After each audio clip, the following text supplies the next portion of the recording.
नमस्कार, special report में आप सभी का स्वागत है और मैं हूं रजनी। मेरे पीछे आप तस्वीरें देख सकते हैं। कहीं पर बच्चों को कोई लड़की पढ़ा रही है, कहीं पर बच्चे बरामदे में बैठे हैं, कहीं मंदिर के प्रांगण में बैठे हैं और कहीं पर पेड़ के नीचे। ये तस्वीरें बिहार की हैं, जहां के शिक्षा मंत्री बनाए गए अशोक चौधरी। अशोक चौधरी जब शिक्षा मंत्री बने तो बहुत सारी उम्मीदें बच्चों को भी थी और जो अभिभावक है उन्हें भी थी कि अब शिक्षा मंत्री बदल गए हैं तो शायद बदहाल शिक्षा व्यवस्था में सुधार होगा। कहीं पर सुधार हुआ और कहीं पर आज भी जस के तस कुछ यही तस्वीरें हैं जो आप मेरे पीछे देख रहे हैं और शायद बच्चे भी यही दिखाना चाह रहे हैं, इसलिए बार बार कह रहे हैं अशोक अंकल देखो ना। शिक्षा विभाग जहां पर सबसे ज्यादा बजट खर्च होता है और इस बार भी सबसे ज्यादा बजट खर्च हुआ, लेकिन हालात ये है कि बच्चों के लिए भवन नहीं है, पढ़ाने के लिए शिक्षक नहीं है और भी कई खामियां हैं। आखिर क्यों बिहार में शिक्षा व्यवस्था में सुधार नहीं हो रहा है, इस पर हम पार्टी से जुड़े नेताओं से बात करेंगे, शिक्षा अधिकारी से भी जवाब लेंगे और बच्चों का जो सवाल है शिक्षा मंत्री से अशोक अंकल को भी हम दिखाने की कोशिश करेंगे। ये तस्वीरें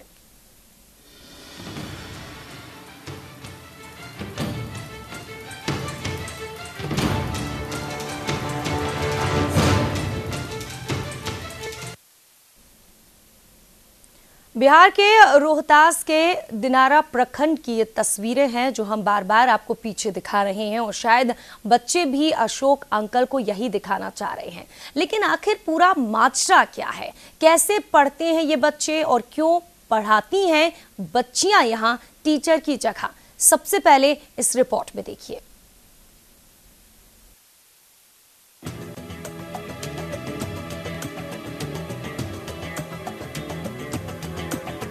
जरा गौर से देखिए इस विद्यालय को। ये है सासाराम जिले के दिनारा प्रखंड का 66 मध्य विद्यालय। जरा हाल देखिए इस विद्यालय का, कैसे ठूस ठूस कर नौनिहालों को बैठाया गया है। जब कमरे भर गए फिर छात्र छात्राएं नहीं अंटे तो मंदिर प्रांगण में बैठाया गया।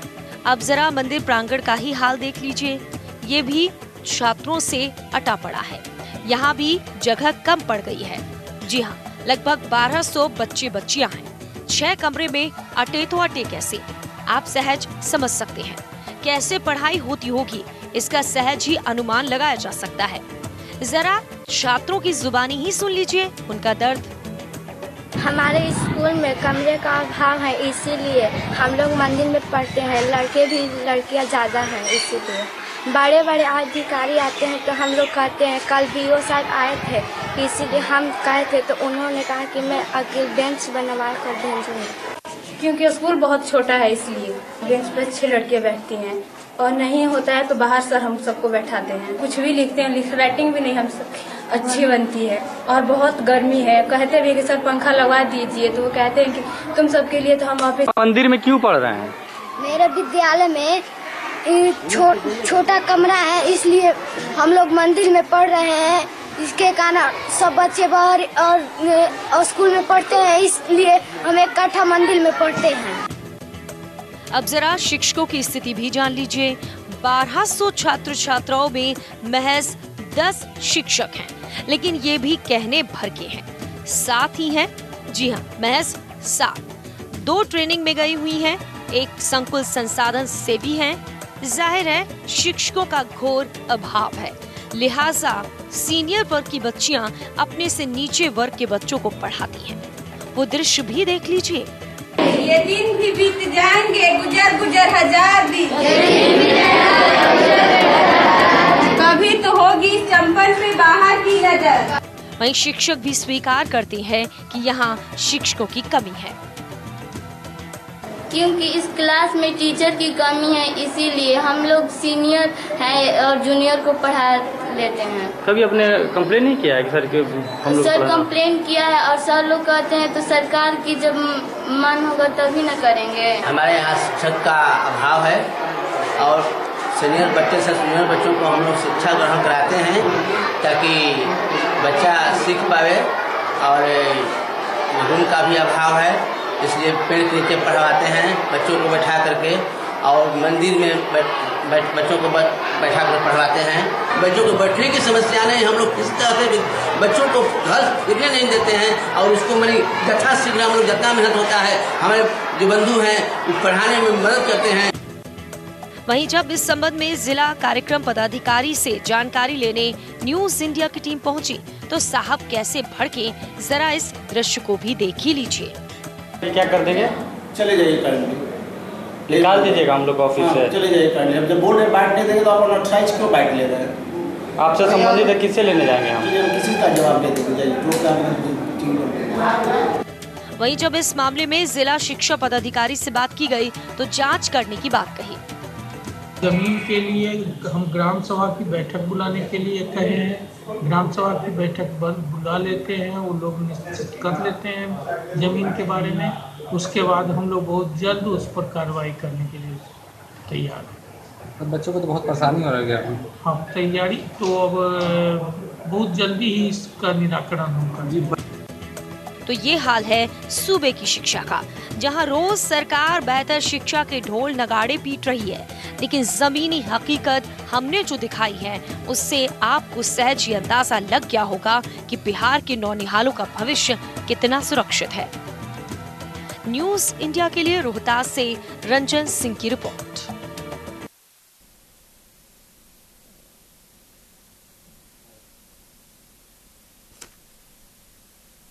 बिहार अपनी गौरवशाली शिक्षा के लिए कभी जाना जाता था और आज शिक्षा ही मसला है, लेकिन गौरवशाली नहीं बदहाल शिक्षा के लिए। हालात ऐसे क्यों बने हुए हैं और कैसे सुधरेंगे ये हालात, इस पर चर्चा शुरू करते हैं। सबसे पहले तो हमारे संवाददाता जुड़ गए हैं रोहतास से रंजन सिंह। रंजन, सबसे पहले तो ये जानना चाहेंगे, शिक्षा मंत्री तक तो बात तब पहुंचेगी ना जब जनप्रतिनिधि वहां के जागरूक होंगे। आखिर किस पार्टी के जनप्रतिनिधि हैं, क्या उनका कभी ध्यान नहीं गया इस बदहाल शिक्षा पर? जी रजनी, बता दूं कि जो वहाँ के जनप्रतिनिधि हैं, जो वहाँ दिनारा चूंकि विधानसभा है और सबसे बड़ी बात है कि रोहतास का सबसे बड़ा प्रखंड होने का गौरव प्राप्त है दिनारा को, और वहाँ से सपा के मुखिया नीतीश कुमार यानी जदयू के वहाँ से विधायक है जय कुमार सिंह, जो कि सरकार में खुद 2 बार से मंत्री भी रह रहे हैं, उनके क्षेत्र का ये हाल है। जी यानी मंत्री जी आराम से तमाम सुविधाओं का लाभ ले रहे हैं, लेकिन जो मूलभूत सुविधाएं इस स्कूल में होनी चाहिए वो नहीं है। सबसे पहले तो भवन होनी चाहिए। ये हालात कब से बने हैं यहाँ पर, कितने साल हो गए? ये हालात लगभग पिछले कम से कम 4 साल से बनी हुई है और उसके बाद आज तक न कोई आवंटन हुआ, जबकि जिला अधिकारी और जिला शिक्षा पदाधिकारी की अगर बात करें तो बहुत सारे ये बात बताया गया कि मतलब आवंटन दिया गया, किसी कारण से नहीं बना तो फंड का रिटर्न हो गया। ये अब सवाल नहीं उठता है। सवाल ये भी है कि आखिर क्यों फंड आता है, फंड स्कूल के भवन निर्माण के लिए आता है लेकिन फिर भी वापस चला जाता है, आखिर क्यों नहीं वो बनता है, ये सबसे बड़ी बात है। जनप्रतिनिधि जय कुमार सिंह जो कि उद्योग मंत्री है नीतीश के सरकार में, लेकिन आज तक सिर्फ जो भी उनकी बातें हुई, जो भी उनका कार्य हुआ, सिर्फ हवाई हो, चाहे वो सड़क का मामला हो दिनारा क्षेत्र का, चाहे वो विद्यालय का मामला हो या स्थानीय प्रशासनिक और लाइन ऑर्डर का मामला हो, सारा कुछ यानी मैंने वो यानी इस क्षेत्र से मंत्री तो बन गए जय कुमार सिंह, लेकिन ये हालात नहीं बदल पाए, उनकी स्थिति बदल गई। जी ये सही बात है कि हालात नहीं बदल पाए। अभी अगर बात करें तो सिर्फ एक ही शैक्षण विद्यालय नहीं है, बहुत सारे ऐसे भी विद्यालय है जहां भी आज तक जाने का रास्ता भी नहीं है। चलिए एक रास्ता जाता है वहां तक और उस रास्ते के जरिए आप भी पहुंचे और न्यूज इंडिया ने तस्वीरें दिखाई। आप हमारे साथ बने रहिए। इस वक्त कांग्रेस की तरफ से, क्योंकि कांग्रेस के शिक्षा मंत्री अशोक चौधरी जवाब देने के लिए सरबत जहां फातिमा हमारे साथ जुड़ गई। बहुत बहुत स्वागत है सरबत जहां फातिमा जी। अशोक अंकल से बहुत ज्यादा बच्चों को उम्मीदें हैं, लेकिन जैसे कि सवाल हर बार उठता है कि क्षेत्र के जनप्रतिनिधि क्या करते हैं। जय कुमार सिंह जो कि जेडीयू के नेता हैं, सरकार में मंत्री हैं, वो यहाँ से जनप्रतिनिधि हैं, लेकिन इसके बाद भी यहाँ की स्थिति बदहाल है शिक्षा की। आप क्या कहेंगे इस बारे में? देखिए रजनी, 243 विधायक हैं पूरे बिहार में, ठीक है जी। 243 जगह से चुन करके आते हैं। उनको इसीलिए चुना जाता है कि वो सरकार के आंख कान होंगे, अपने अपने क्षेत्र की चीजों को, कमियों को उजागर करके लाएंगे और उस अनुसार सरकार या जो भी सरकार के मंत्री होते हैं वो काम करेंगे। अगर उस सरकार के मंत्री और सरकार उस पर ध्यान आकर्षण नहीं करती है, काम नहीं करती है, तब ये सरकार की जिम्मेदारी बनती है या जो भी मंत्री होते हैं उनकी वो पकड़े जाते हैं, वो कटघरे में खड़े किए जाते हैं कि आपने ये काम क्यों नहीं किया। अगर जय कुमार जी ने अपनी जिम्मेदारी नहीं निभाई है तो वहां के लोगों को चाहिए कि जय कुमार जी पे ये रिस्पॉन्सिबिलिटी दे कि वो जाकर के, जब वो मंत्री है, अशोक जी से बात करे। अशोक जी उनके सहयोगी हैं, साथ में काम कर रहे हैं। अशोक जी से कहे वो कि हमारे यहाँ ये कमियां हैं, इस कमी को पूरा करे। अगर वो नहीं कर पाते हैं तो अगली बार वहां पे जनता सबक सिखाएगी उनको, क्योंकि अशोक चौधरी की ही पूरी जिम्मेदारी नहीं। सरबत जहां जी, एक बात जनप्रतिनिधि की तो छोड़ दीजिए, वो तो मंत्री बन गए, उनका ओहदा इतना बढ़ गया है कि कोई मिल नहीं सकता, कह नहीं सकता। लेकिन आप जिला पदाधिकारी की सोचिए ना, वहां जब न्यूज इंडिया जाता है, सवाल पूछता है कि ऐसी स्थिति क्यों है, भवन के लिए जमीन क्यों नहीं मिल रही, क्या आप लोग कर रहे हैं, तो कह रहे हैं आप यहाँ से जाइए, हमने कह दिया ना, हम कुछ नहीं कहेंगे। ये उनके हालात है, तो फिर मंत्री से कैसे मुलाकात होगी, कैसे बात होगी? मंत्री चुन करके आते हैं और जो पदाधिकारी है ना, पदाधिकारी पढ़ करके आते हैं। तो जो मंत्री पे ज्यादा जिम्मेदारी होती है, चाहे वो विधायक हो, चाहे वो एमपी हो, चाहे वो मंत्री बन जाते हैं, उन पे ज्यादा जिम्मेदारी होती है। उन पे आप ज्यादा अंकुश लगा सकते हैं, अगली बार उनको सबक सिखा सकते हैं, लेकिन पदाधिकारियों को नहीं। पदाधिकारी की शिकायत आप जरूर मंत्री से कीजिए। जो पदाधिकारी ने आपके साथ दुर्व्यवहार किया है या आपने जिम्मेदारियों को नहीं निभाया है या आपके सवालों का जवाब नहीं दिया, उनके बारे में आप लिख करके आप जो संबंधित मंत्री हैं उनको दीजिए कि आपके पदाधिकारी यहाँ पे जवाब नहीं देते। सबसे अच्छी चीज तो आरटीआई है, आरटीआई कीजिए, सारी चीजें मिल जाएंगी आपको। लेकिन साथ में हम ये भी कहना चाहेंगे कि आपने सही कहा कि अशोक जी से बहुत लोगों को उम्मीदें हैं और अशोक जी ने अपने 1.5 साल 2 साल के कार्यकाल में बेहतरीन काम किया है। आप सब भी सराहते हैं और हम सब भी देख रहे हैं, लेकिन कमियां हैं और उस कमियों को उजागर करने में आपका हमेशा साथ रहा है। मीडिया ने हमेशा एक सकारात्मक रूप अपनाया है, खास करके आपके चैनल के माध्यम से। हम हमेशा इस 2 बजे वाले इसमें आपके रहते हैं और हमको जो भी शिकायतें मिलती है और बहुत हद तक मेरी कोशिश होती है कि आपकी इन मसले को हम अशोक जी तक पहुंचाएं और जो भी मेरे से पॉसिबल हो समाधान कराने की कोशिश करें। हमको नहीं पता था और आपके माध्यम से ये संज्ञान में मेरे आया है, तो हम जरूर अशोक चौधरी जी से पर्सनली मिलकर के ये बातें करेंगे कि जब हम शिक्षा के बारे में, इतनी गुणवत्तापूर्ण शिक्षा के बारे में बातें कर रहे हैं और आज 1200 छात्र वहाँ पे हैं, छोटा सा स्कूल है और वहाँ पे टीचर्स की कमी है, तो उस और ध्यान अपना दें और उसमें जो भी कमियां, जो भी पॉसिबल हो करे। लेकिन वहाँ के जनप्रतिनिधि और जो भी वहाँ के जागरूक मतदाता है, उनकी भी जिम्मेदारी बनती है कि इस चीजों को सकारात्मक रूप से उठाएं। जो सबसे अच्छी बात यह है कि बच्चों में लगन है। आप खुद सोचिए, अगर इतने सारे बच्चे जा रहे हैं तो वो वाकई में पढ़ना चाहते हैं। सरकार की योजनाएं भी हैं, उससे भी प्रभावित हुए हैं। मुफ्त शिक्षा, खाना मिलता है वहां पर और किताबें मिलती हैं, यूनिफॉर्म मिलती है। यही वजह है कि गरीब बच्चे और माँ बाप चाहते हैं कि हमारे बच्चे आगे बढ़ें। लेकिन इनके लिए अगर बैठने की व्यवस्था नहीं होगी इतनी गर्मी में, बारिश में, तो फिर पढ़ाई का जो मकसद आप लोगों का है, सब पढ़े सब बढ़े, वो शायद पूरा नहीं हो पाएगा। एकदम सही कह रही है रजनी। ये सारी योजना कांग्रेस पार्टी की लाई हुई है। यूपीए 1 यूपीए 2 में हमने शिक्षा का अधिकार दिया, मिड डे मील का कार्यक्रम चलाया और मुख्यमंत्री जी ने पोशाक और किताब की बातें करी। यही वजह है कि बच्चे स्कूल तक काफी जोर शोर से आ रहे हैं और उनके माँ बाप भी उनको स्कूल तक भेज रहे हैं। और वाकई इसमें हम पीछे रह जाएंगे अगर इन सब चीजों की कमियों की तरफ हमारा ध्यान नहीं गया। तो जैसा कि हमने आपसे कहा कि इस चीज को हम पर्सनली लेकर के अशोक जी के पास जाएंगे और कोशिश करेंगे कि इसका समाधान निकले। चलिए, आपने कहा जय कुमार सिंह जो मंत्री है वो कुछ नहीं कर रहे हैं, लेकिन विपक्ष क्या करता है? बीजेपी के नेता राजेंद्र सिंह हमारे साथ जुड़ गए। राजेंद्र सिंह जी, न्यूज इंडिया पर बहुत बहुत स्वागत है। कभी बिहार की शिक्षा का जब जिक्र होता था तो गौरवशाली इतिहास रहा है, लेकिन अब हालात जिस तरीके के हैं, बदहाल शिक्षा जिस तरीके की है, उसके बाद आप लोग कई बार सदन में सवाल उठा चुके हैं। क्या लगता है क्यों ये शिक्षा के हालात सुधर नहीं रहे? पदाधिकारी ठीक से बात नहीं कर रहे हैं, जनप्रतिनिधि मंत्री बन गए, उनके हालात सुधर गए, लेकिन शिक्षा के हालात नहीं सुधरे हैं। क्या सबसे बड़ी समस्या आपको लग रही है? क्यों बिहार की शिक्षा बदहाल है? देखिए, बिहार के अंदर शिक्षा व्यवस्था पर सरकार का पूरी तरह से ध्यान नहीं है। सरकार, क्योंकि यहाँ आए दिन जो विद्यार्थी हैं वो बिहार से पलायन होने का मुख्य कारण है बिहार की शिक्षा व्यवस्था का ठीक न होना, जिसके कारण विद्यार्थी यहाँ से बाहर की तरफ जा रहा है। जहाँ तक जिस गांव के बारे में यहाँ चर्चा हो रही है कि उस विद्यालय में न विद्यालय में अध्यापक हैं, न विद्यालय के अंदर पढ़ने के लिए पर्याप्त स्थान है। बच्चे विद्यालय पेड़ के नीचे और मंदिरों के शरण में बैठ करके शिक्षा अध्ययन कर रहे हैं। लेकिन कुल मिलाकर के यह सरकार पूरी तरह से अकर्मण्य है।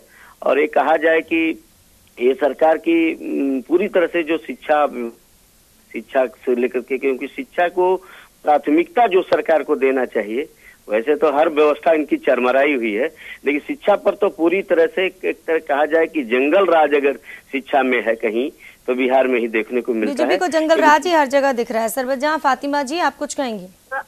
रजनी इस पे आंसर करना चाहेंगे। बीजेपी के साथ में बड़ी लंबी चौड़ी बातें कर दी, बात सही भी है, लेकिन बीजेपी का क्या कर्तव्य बनता है एज ए विपक्ष? इनसे पूछिए। इनके जो विपक्ष के लीडर है वो सिर्फ लालू यादव के फैमिली से बाहर निकल ही नहीं रहे।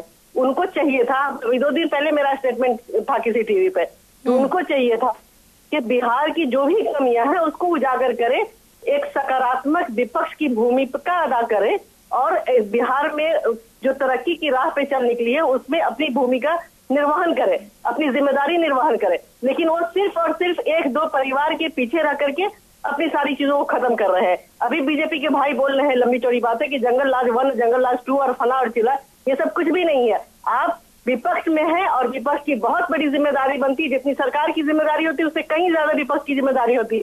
सुशील कुमार जी क्यों नहीं सदन में मामला उठाते हैं कि हाँ स्कूल में या शिक्षा की गुणवत्ता कमी हो जाती है? क्यों नहीं ये सब चीजें उठाते हैं? तो ये राजेंद्र जी, कितनी बार मामले में शिक्षा का मामला उठाया आप लोगों ने? कोई आपके पास जानकारी? देखिए, जब जो है चाहे वो माध्यमिक शिक्षा जो एजुकेशन के मामले में जो पिछले दिनों बहुत बड़ा घोटाला या कहा जाए कि भ्रष्टाचार उजागर हुआ था, तो सबसे पहले भारतीय जनता पार्टी ने ही उसका उजागर किया था और भारतीय जनता पार्टी ही उसमें बढ़ चढ़ करके हिस्सा लिया। हम सकारात्मक करने वाला कुछ करने के लिए तैयार ही नहीं है। एक केवल जातिवाद और फलानेवाद के नाम पर सत्ता में काबिज होकर और जिस तरह समाज को तोड़ने का काम कर रहा है। हेलो जी बोलिए। समाज को तोड़ने का काम कर रहा है, पूरे विकास को अवरुद्ध करके रखा है, न सड़क, न गली, न नली, न इसके साथ शिक्षा व्यवस्था को जिस तरह से, क्योंकि भारत में अपने देश में शिक्षा की सबसे पहली व्यवस्था जो हमेशा कहा जाता रहा है, हमेशा डिमांड्स रही है कि शिक्षा को प्राथमिकता देकर जो आने वाली पीढ़ी है उसको कैसे हम उसको बढ़िया सकारात्मक बढ़िया। लेकिन राजेंद्र जी, कभी आप भी तो रहे हैं सरकार में, तब कहते हैं कि अचानक से ये हाल नहीं हो गए, धीरे आप लोगों ने भी ध्यान नहीं दिया, इसीलिए बदहाल शिक्षा हो गई। सरकार में रहे हैं या सरकार में नहीं रही, ये महत्व का नहीं है। महत्व ये है कि एक दिन में कोई व्यवस्था जो है बनती, क्योंकि लगातार कोई व्यक्ति जो बैठे अगर बनती नहीं है तो बिगड़ती भी नहीं है एक दिन में, ये क्यों आप भूल रहे हैं? धीरे करके अनदेखी की गई। मिला करके आज 8-10 साल से जो सरकार लोग चला रहे हैं, 5-7 साल से, इनमें ज्यादा अव्यवस्थाएं फैली है, न कि पहले की फैली है। अब आपकी क्या कोशिश होगी इन बच्चों के लिए? इन बच्चों के लिए भारतीय जनता पार्टी तो हमेशा देखिए, चाहे केंद्र सरकार की योजनाएं हैं, केंद्र सरकार की शिक्षा की जो व्यवस्थाएं हैं, शिक्षा को प्राथमिकता की देकर के भारत सरकार चल रही है। आने वाली पीढ़ी कैसे अच्छा बने, क्योंकि हर जगह विद्यालय भी बने हैं उसी समय के बने हैं जो केंद्र में दिल्ली में बीजेपी की सरकार थी। आगे भी जो योजनाएं आ रही हैं वो भारतीय जनता पार्टी के शासनकाल में ही आ रही है और भारतीय जनता पार्टी का ही सरकार चलाने का काम कर रही है। जी, आप अपनी तारीफ कर रहे हैं, कह रहे केंद्र के वक्त की योजनाएं, केंद्र में कभी कांग्रेस की सरकार रही है, वो कह रही है कि हमने कोशिश की है। आप लोगों के इन बीच में अगर पिसते हैं तो बच्चे। सरबजहाँ जी हमारे साथ जुड़ गई, आवाज आ रही है सरबजहाँ जी? केंद्र की जो वाहवाही कर रहे थे ना, केंद्र की बात तो नहीं है करेंगे। केंद्र में जितने वादे करके आए थे, अभी 3 साल पूरे होने जा रहा है। अभी हम केंद्र की बात पे बहस नहीं करेंगे क्योंकि अभी हम किसी खास मुद्दे पे बात करना चाह रहे थे, लेकिन ये केंद्र की बात जब कर रहे हैं तो केंद्र में ये जिस वादे पे आए थे लोगों को सिर्फ धार्मिक उन्माद में फंसा करके और बाकी सारी चीजों से ध्यान भटका करके क्या कर रहे हैं। आज हमारे यहाँ सीज फायर उल्लंघन हो रहा है, हर दिन हमारे सैनिक मारे जा रहे हैं, उनके दो टुकड़े या कई टुकड़ों में बटे हुए उनके बॉडी घर आ रहे हैं। और जो प्रधानमंत्री कहा करते थे कि अगर हम होते तो हम एक के बदले 10 सिर लेकर के आते, वो प्रधानमंत्री जी जो स्मृति ईरानी चूड़ी भेजा करती थी हमारे प्रधानमंत्री के टाइम में, कांग्रेस के प्रधानमंत्री है, जबकि वो देश के प्रधानमंत्री होते, आज वही 56 इंच के सीना वाले प्रधानमंत्री क्या कर रहे हैं। चलिए सरबजाह जी, हम वहां नहीं जाते हैं, क्योंकि अगर हम मुद्दे से भटक गए तो इन बच्चों का आने वाला भविष्य बर्बाद हो सकता है। इसलिए हम चाहते हैं कि हम यहीं रहें और मकसद न्यूज इंडिया का यही होता है, हालात सुधरें। और आप ये बताइए, आप कितने जल्दी सुधरेंगे, कैसे सुधरेंगे? इसके बाद जिला शिक्षा जो पदाधिकारी है उनसे बात की गई, उन्होंने कहा कि हम बैठक करेंगे, जमीन देखेंगे कहाँ जमीन है। ये तमाम बातें क्या जब कैबिनेट की बैठक होती है तब नहीं उठती हैं कि क्या करना है? क्या हमेशा बैठ के नहीं होती है, या फिर जब मीडिया सामने आता है उसके बाद पदाधिकारियों को याद आता है कि उनका कर्तव्य क्या है, उनकी ड्यूटी क्या है? देखिए रजनी, हमने जैसा पहले ही आपसे कहा कि जनप्रतिनिधि की जिम्मेदारी होती, जनता उनको चुनती, इसीलिए अगर जय कुमार जी अपनी जिम्मेदारियों का निर्वहन नहीं कर रहे तो जनता को चाहिए कि उनको फिर अगली बार के लिए देख ले कि क्या करना है। हम उनकी शिकायत नहीं कर रहे हैं और हम उनके बारे में कुछ उठपटांग नहीं बोल रहे हैं, लेकिन अशोक चौधरी जी अगर मंत्री हैं तो प्रतिनिधि का ये काम होता है कि अपने मंत्री से जाकर के ये बताए कि हमारे यहाँ ये कमियां उसे पूरा करे। खैर ये तो उनका मामला हुआ, लेकिन ईगो का मामला तो नहीं है, ईगो का मामला तो नहीं है। महागठबंधन में जरूर है आप लोग, लेकिन ये जेडीयू के मंत्री हैं, वो कांग्रेस के मंत्री हैं, हम क्यों किसी से कहें कहीं, ये तो नहीं है। एक मिनट रजनी, पहले मेरी बात पूरी कर लीजिए। ये ईगो क्यों हो रहा? क्योंकि आप दोनों का विभाग अलग है, आप दोनों को अपने अपने इलाके में अपना काम करना है, लेकिन खैर उस पर हम अभी नहीं जाएंगे। हम अपनी जिम्मेदारी पे कह रहे हैं कि हमसे जो भी बन पड़ेगा हम अपने शिक्षा मंत्री से कह करके इसको कराने की कोशिश करेंगे, क्योंकि ये बच्चों के भविष्य का मामला है और इस पे राजनीति बिल्कुल भी नहीं होनी चाहिए। बीजेपी क्या कर रही है, केंद्र में क्या कर रही है, 3 तलाक की बातें करती है और विधवाओं की तादाद बढ़ रही है। ठीक है, वहां पर नहीं जाएंगे। आपको नहीं लगता सरबजाह फातिमा जी, आपको नहीं लगता कि इतनी तेज धूप है, इतनी गर्मी है, क्या किराए का भवन लेकर नहीं चला सकते हैं स्कूल? क्योंकि रातों रात तो जमीन मिलेगी नहीं, रातों रात भवन नहीं बनेगा। हमने क्या कहा? हमने यही कहा ना कि हम बात करते हैं मंत्री से, अपने मंत्री जी, शिक्षा मंत्री जी से, और जो बेस्ट पॉसिबल होगा उसे कराने की कोशिश। और ये जो पदाधिकारी बदतमीजी कर रहे हैं, सवाल का जवाब नहीं दे रहे हैं, इनको सबक सिखाएंगे आप लोग? आप उसकी लिखित शिकायत हमारे मंत्री जी के यहाँ दीजिए, फिर आप देखिए अगर कार्रवाई नहीं होती है फिर अगले डिबेट पे हम बात करेंगे। लेकिन आपको नहीं लगता कि कुछ देखना भी जरूरी है? अगर दिख रहा है सब कुछ, आप देख भी सकते हैं न्यूज इंडिया की तस्वीरों में किस तरीके से बात कर रहे हैं, तो एक्शन लेना चाहिए बजाय इसके कि लिखित में शिकायत की जाए। जो सामने दिख रहा है वो देखिए एक्शन लेने के लिए जो कानूनी प्रक्रिया होती है उस प्रक्रिया के तहत तो जाना होता है ना रजनी, ये बात तो आप भी मानती है ना कि वो प्रक्रिया में तो आपको आना पड़ेगा ना। तो कहीं ऐसा तो नहीं है इसी प्रक्रिया के चक्कर में इन बच्चों को भी भवन नहीं मिल रहा हो? अब लिख के दे दिया होगा कि यहाँ पर जमीन चाहिए, अधिकारी ध्यान नहीं दे रहे हैं। आखिर ये लिखित का जो फंडा है, अगर लिख करके दिया गया होगा तो उसका रिकॉर्ड होगा ना रजनी। हर चीज की, हर बात की तो एक रिकॉर्ड होती है। लेकिन 4 साल में एक भी बैठक ना होना, जमीन का इंतजाम ना करना, ये बता रहा है कि वहाँ पर के लोकल लोगों की गैर जिम्मेदाराना हरकत है कि 4 साल में एक बार भी मीटिंग नहीं हुई। और आज जब कांग्रेस के शिक्षा मंत्री है तो ये बातें बढ़ा चढ़ा करके कह रहे हैं, उनको पहले भी इस बात पे ध्यान देना चाहिए था। लेकिन शिक्षा विभाग जब बैठ के करता है उस बारे में देखना चाहिए था। शिक्षा विभाग जब बैठक करता है और यहाँ तक कि जनता दरबार लगता है तो उस वक्त क्या इन मसलों पर गौर नहीं किया जाता है? किस जिले में क्या कमियां रही होंगी, कैसे बदलनी है? देखिए रजनी, हर काम करने का एक तरीका होता है, हर जिला का एक प्रतिनिधि होता है जो ये चीजें करता है कि किस जिला में क्या कमियां है, चाहे वो सरकार के माध्यम से हो, चाहे वहाँ का चाहे वहाँ का प्रतिनिधि हो, लोकल प्रतिनिधि हो। तो उसी के आधार पे मीटिंग में फैसला लिया जाता है कि हाँ इस इलाके में ये शिकायत आई है, ये कमियां हैं, इसको पूरा करना है या इसको आगे करना है, क्या करना है। जब शिकायत ही वहां तक नहीं पहुंचेगी, जब वहाँ का प्रतिनिधि कुछ बताएगा ही नहीं, तो सरकार क्या करेगी? आप दोषी मानती हैं जय कुमार सिंह को? दोषी मानती हैं? रंजन सिंह हमारे संवाददाता जुड़ गए हैं। रंजन, जितनी उम्मीदों के साथ जय कुमार को भेजा था, मंत्री भी बन गए, वो उम्मीदों पर पानी फेर दिया है, लेकिन ग्रामीणों का अब रुख क्या है, वो क्या चाहते हैं, कैसे सबक सिखाएंगे मंत्री को और कैसे इन बच्चों को भवन मिले, इसके लिए वो कोशिशें कर रहे हैं।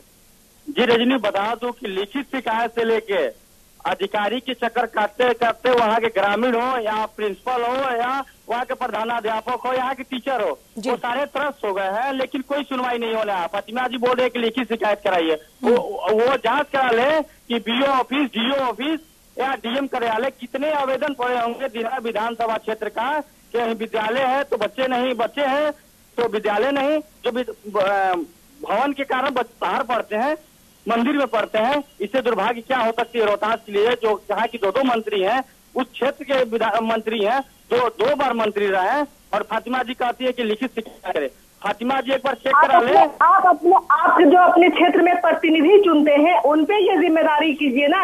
आप क्यों उस मंत्री को, उस प्रतिनिधि को बार बार चुनते हैं जो प्रतिनिधि आपकी सुनता नहीं है? सर्वजहां जी ये बताइए, अशोक चौधरी की जिम्मेदारी नहीं है क्या शिक्षा मंत्री है? अगर अब उजागर हो रहा है तो अशोक चौधरी के टेबल पे अगर ये शिकायत पहुंचेगी, क्या जय कुमार जी ने अशोक चौधरी जी को लिख करके दिया है कि मेरे यहाँ कमियां? ठीक है, अब हम अगर पहुंचा रहे हैं, अब अधिकारियों ने जो कोताही बरती है, क्या शिक्षा मंत्री को खुद संज्ञान में नहीं लेना चाहिए? उनके बच्चे नहीं है, वो अशोक अंकल से अगर चाह रहे हैं कि हम दिखा रहे हैं तो उनके टेबल तक। 1 मिनट पहले मेरी बात सुन लीजिए। अभी जो आपके जो लोकल जो भी बता रहे थे कि संवाददाता हमारे जुड़े हुए हैं, रंजन सिंह।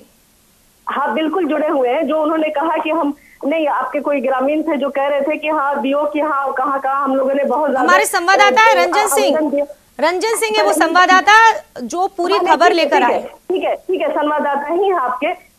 क्या वो एक बार शिक्षा मंत्री की अपना आवेदन नहीं दे सकते कि हाँ हमारा सुनवाई नहीं हो रहा है? सर्वजहां जी, आप खुद कह रही हैं एक तरीका होता है, तरीका क्या कहता है कि जो क्षेत्र के वहां के प्रतिनिधि हैं उनसे बात करिए, वो नहीं तो जो अधिकारी हैं उन तक लिखित में दीजिए। अगर वो काम नहीं कर रहे तो फिर आप उन पर कार्रवाई करिए ना, ताकि अगलों के लिए सबक हो। जी रंजन कुछ कहना चाहते हैं, सरबत जी आपसे सुन लीजिए। रजनी, जो भी ग्रामीण वहाँ के जाते हैं, जो भी वहाँ के स्थानीय जैसे मुखिया, सरपंच, जनप्रतिनिधि हैं, फातिमा जी कहती है उन तक, उनके अधिकारी को कहा जाता है कि हमारी जिस तरह के ग्रामीणों से बात हुआ, हम खुद उनसे बात किए कि आप सीधे शिक्षा मंत्री को क्यों नहीं लेटर लिखते हैं? जी उन्होंने कहा कि यहाँ जो स्थानीय है, बहुत लोग ऐसे हैं जो त्रस्त हैं और उनको इनका नॉलेज नहीं है, को शिक्षा मंत्री को लेटर लिखे, उनको जनप्रतिनिधि से कुछ सहयोग मिलता है तो बीओ कार्यालय जाते हैं। ग्रामीण इतना त्रस्त है कि अपने बच्चे को, बहुत सारे जो गरीब बच्चे हैं उनको मजबूरन प्राइवेट विद्यालयों में पढ़ाने के लिए मजबूर हो रहे हैं।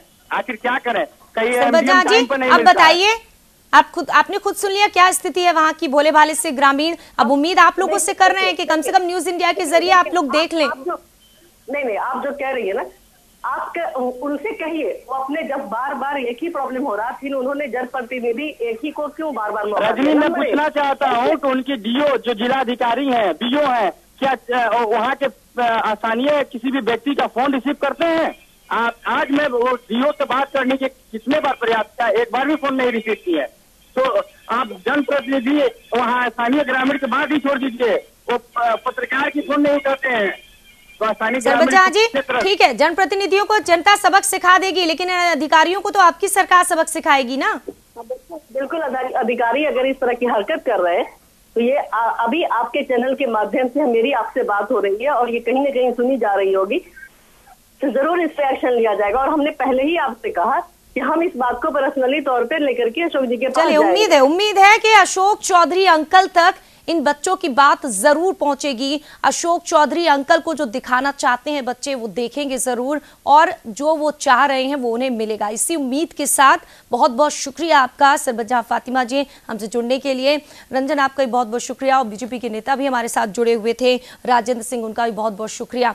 अशोक अंकल को तो ये सब कुछ दिखा दिया है, लेकिन शायद अब अशोक अंकल को देखना होगा इन सब तस्वीरों को, जागना होगा, कार्रवाई करनी होगी, तब जाकर ये बच्चे पढ़ेंगे, आगे बढ़ेंगे। अब हमें दीजिए इजाजत। तमाम अहम खबरों के लिए आप देखते रहिए न्यूज़ इंडिया।